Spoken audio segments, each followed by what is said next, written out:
Welcome to the newest episode of Beyond the Fame with Jason Fraley. I'm your host, Jason Fraley, picking the brains of the top filmmakers, musicians, and artists of our time. It's hard to believe that tomorrow marks the 30th anniversary of Michael Bolton winning the Grammy for his iconic cover of When a Man Loves a Woman. I spoke with Bolton in 2019 when he called from the airport on his way to Washington, D.C. to perform at the Kennedy Center with the National Symphony Orchestra. Jason. Mr. Bolton, thanks so much for joining us. Call me Michael. How are you, Jason? Michael, thanks so much for joining us. All right, just so our listeners know, we are talking the NSO Pops concert with Michael Bolton on Tuesday, May 21st at the Kennedy Center. Now, Michael, have you done any of these, orchestral accompaniment shows before with the NSO, or is this the first one? It's been the first one with the NSO, and I'm really excited about it. Because we're touring on an album I recorded with 65 pieces. And once you do that, you get really spoiled, and you want to perform. And so I know this is an especially great one, so I'm very excited about it. Yeah, tell our listeners how, it's one thing to go see, just a regular concert, but tell them how epic it is with that, how many piece orchestra is going to be there. Tell them how epic and how it just elevates the sound so much. I'm sorry, you should just do all the talking. You're doing a great job explaining. It is, epic is a great word. I mean, I've been performing the greatest hits for over 30 years. The fans come to hear the hits, and I know that. But there's something that happens when you put a huge orchestra on stage, or in my case, in the studio. You bring an entirely different dimension to all of the hits. You're still going to know every song. You're going to know as soon as you hear the beginning of each song which song it is. But there's a depth and an emotion and a type of power that comes with a symphony orchestra performing those songs that elevates the entire room. It elevates, starting with the musicians. My band loves performing with a symphony orchestra, so they're all enjoying the experience on stage, and then we feed what we're experiencing to our audience. It's really powerful. Awesome. Now, a lot of our listeners, we know your music from, the hits and the adult contemporary stuff, but a lot of our listeners might not know, didn't you start off in like heavy metal, hard rock? Well, I actually started off in blues in Connecticut, had a blues band. Of course, I played in cover bands in every club or restaurant that would have us. And then years later, in the 70s, I had a band called Blackjack. Which was a hard rock band. We did 2 albums for Polydor Records. And then I did 2 more rock albums for Columbia Records until the president of the record company said, Michael, I know you love this whole rock thing. You love the wall of sound. I get it. I really do. But the songs you're writing for other artists and giving away, the R&B songs, the ballads, those are your hits, and I'd like you to do an album with those songs. So basically, after 2 albums that didn't hit, instead of the president telling us, it's been nice working with you, good luck in the industry, he said, I want to make another record with you, but I want you to keep your hits for yourself. And I did. And that very next album, That's What Love Is All About, and the Otis Redding classic, Dock of the Bay, the album The Hunger came out, and that was my first hit album. The next album was Soul Provider, and that went to 10 million albums, and then Time, Love, and Tenderness went to 14 million. So I guess the president of the company was right. Yeah, stop giving away all your gems and you start recording them. That's true, because How Am I Supposed to Live Without You was a huge hit for you, but you had written it for Laura Branigan earlier, like in the early 80s, and then how did you come to pluck that one out and say, you know what, I'm going to do that one in 89, because that was a huge hit for you? Well, in 83, I had been getting artists recording my songs for a couple of years, and then Laura Branigan released How Am I Supposed to Live Without You and had a huge hit with it. And there were people who told me they loved my demo, the version that I did in the studio, that we just played for people so they get an idea how the song goes. And secretaries at the record company were taking those demo tapes home. And one of the things they loved was my demo of How Am I Supposed to Live Without You. So I thought, let me record it and see, maybe it won't be a single, because it's too soon after Laura Branigan. But it was like 8 years later, after Laura had a great hit with it. We released it, and it went to number one very, very quickly for 6 weeks. Won me my first Grammy for Best Male Vocal, and I'm so glad I just felt like recording it and thought whatever happens, happens. And now, 20, 30 years later, it's being performed all the time on Idol and The Voice and X Factor around the world, different singing competitions. It's one of the popular songs that keeps being performed. And I'd love to see it go to number one for the third time. That would be awesome if it did that again. So that was a song you had written earlier that you brought back around. But How Can We Be Lovers? That was you wrote specifically for Soul Provider. When you're co-writing that thing, what's going through your mind when you're writing that? Because that's one of those great How Can We Be Lovers, but in parentheses, there's always that If We Can't Be Friends. So that's the song that I wrote with Diane Warren and Desmond Child. Diane Warren and I became friends because we both were songwriters that no one was calling. We were pitching our songs, but we had our first hits on the same album, the Laura Branigan album. My song was How Am I Supposed to Live Without You, and Diane Warren's song was Solitaire. And we both enjoyed the fact, and we kind of high-fived the fact that now everybody was returning our calls. It's like you chase the music industry entire life, and when you have a hit, a major hit, the whole industry starts chasing you. So Diane and I got together and started writing together. And Desmond Child is another writer who I knew, who had written for Kiss and Bon Jovi.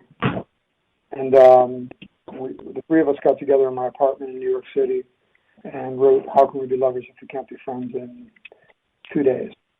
And it became a very, very big hit. And there are theories for songwriters, which is like, if you can find a way to pose the truth, there's a lot of power in the truth, and it's almost logic. Life experience teaches you. It's very simple logic. How you can't be lovers if you can't be friends, and it's basically what people miss the most when their relationships are ending or potentially ending, is that you lose your best friend when you lose your relationship. There's a lot of logic and a lot of truth in a very simple question. How can we be lovers if we can't be friends? It's still one of those fan favorites. Jason, I'm sorry, I'm in the lounge waiting to board the plane, so it's hard to rush you. Yeah, no worries. Well, there's so many others. When a Man Loves a Woman, we can go through them all. But before we go, I know my listeners are younger on this. How'd you get involved with Lonely Island and Captain Jack Sparrow? Poking fun at yourself. Self-deprecation is the best. How'd you hook up with those guys? Captain Jack Sparrow is the gift that keeps on giving, first of all.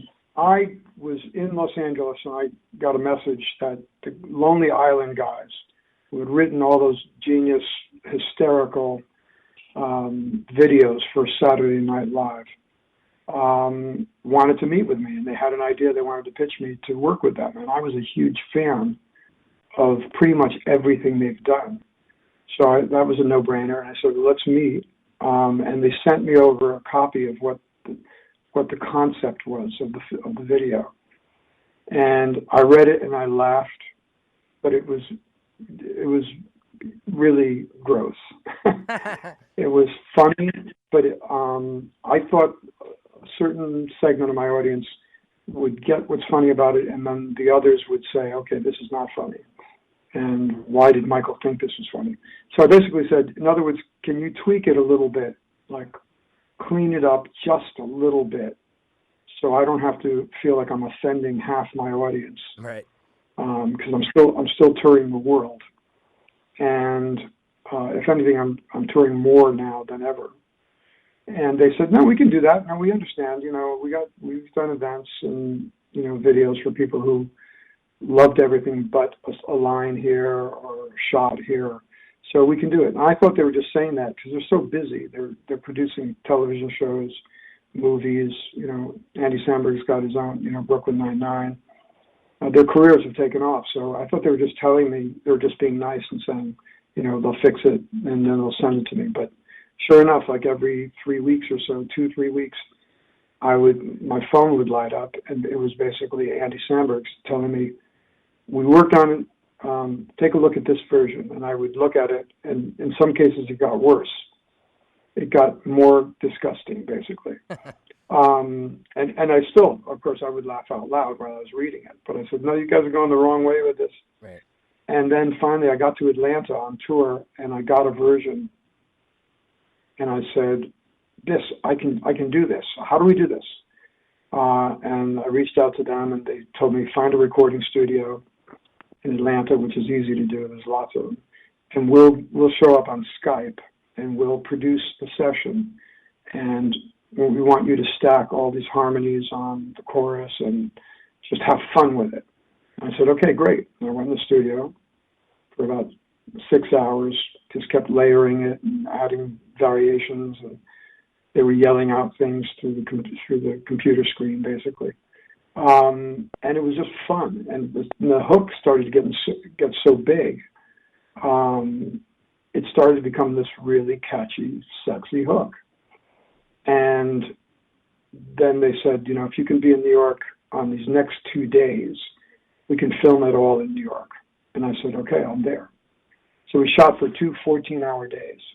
And when you're laughing your butt off when you're filming, when you're working, it always finds its way up onto the screen. If you're having a good time, it always shows up on the screen. So I had a good feeling about it, but I was really still a nervous wreck. And when they aired, we filmed it on I think Wednesday and Thursday, Wednesday and Friday, and it aired Saturday night. And I was hiding in a corner just in case people didn't like it. I was a nervous wreck. And it aired, and people were laughing out loud in the audience, and it went over really well. And the next morning, it did 1 million views early in the day, and started doing 1 million views a day for weeks and weeks and weeks. We celebrated the 100 millionth view, and it's now approaching 200 million views. Wow. We're very close. So not only was it a great thing to do, and is fun, self-deprecation is fun, as long as the only rule is it's got to be funny. If it's funny, everything pays off. And then I started getting phone calls from producers and television writers and television producers about doing comedy and having fun.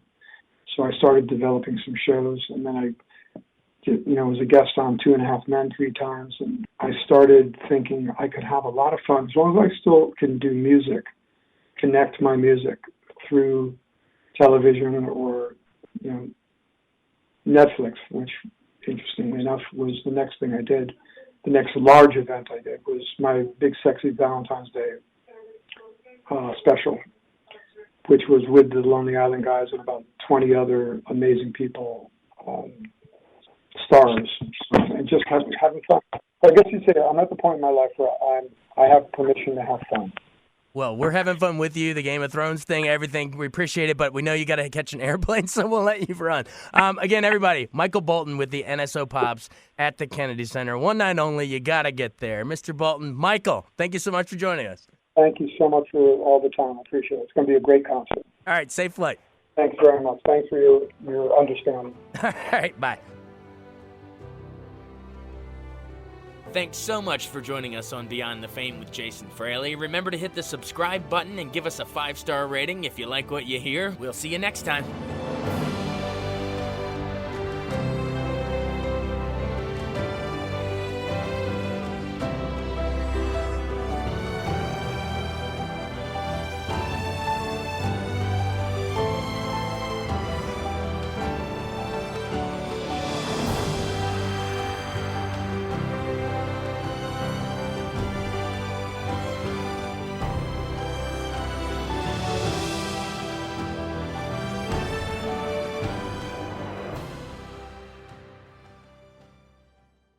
I wanted to take a second to tell you about an app I really enjoy. Living in the D.C. area is great, and Podcast D.C. gathers all of the local shows that I like all in one local app. Health, sports, local news, politics, and so much more. Podcast D.C. is the new local app with hundreds of D.C. area podcasts to choose from. I can earn exciting rewards just for listening and share the podcasts I love instantly. Available in the App Store or in Google Play, listen local with Podcast D.C.